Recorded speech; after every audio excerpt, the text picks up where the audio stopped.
ebidensya nila. Si Yusek Bernardo, sila ni Secretary Manny Bunuan, ang pinagtapat namin doon. Paano, anong ibig sabihin? Si Manny Bunuan, pag bukas, itinuro ko. Kasabihin, may proyekto na ako at pwede rin akong kulong. Dapat imbestigahan ang tama yan. Hindi yung ganyan na ginagawa nila na po sa nila. Thank you. Maraming salamat. Short set, lahat ng mga kumakalaban nila. Lahat ng kinakalaban.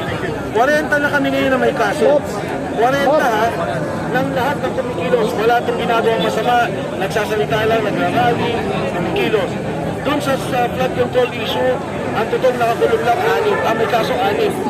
Sa hindi, kung di ako nagkakamali, 2 pa doon ang state witness na. Nagsasalita, yun lang, nagsasalita.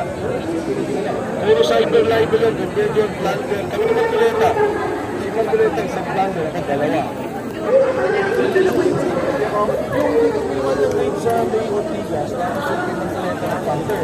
Pero aside from that, yung mga mabakang kaso. Kaya nagsimula na naman yan kay Gutese. Bago na, wala nang kaso. Last na ng 50 short naman sa akin, makalimutan ng bago na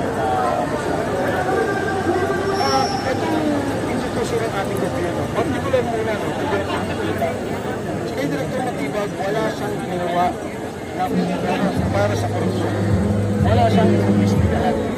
Wala siyang dilinan sa korupsyon. Of course, ang ginagawa na pinoproteksyonan niya, yung investigasyon para magpatuloy. Kaya pagkakagulo sa Senado, hindi naman dahil yung iba to. Dahil yun, sa Public Committee, gusto niya makuha yung numero para magpakuha yung numero. Kaya nagamit sa mga Senado, NBI yun. Yung mahuli ko ito, talagang bakit NBI yun.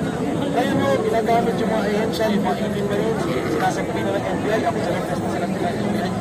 Wala na ginagawa. Kaya po yung mga taga-NBI, respetado ko po yan, ang ating mga kawanin sa NBI, ang ating institusyon. Makalagaan niyo po, huwag kayong maniwala kay Atty. Ruben Matipak. Pag po yun, yung naaso. Dahil yan, ginagamit lang niya ang ahensya po ng NBI sa politika. Kung yan sana ginagamit na sa korupsyon, wala kaming problema sa supportan ko siya. Kahit mo naman, nung si Atty. dito magpapagpira, wala ako masama sinabi sa NBI, hindi ako nagpapagpira. Dahil talaga naman professional.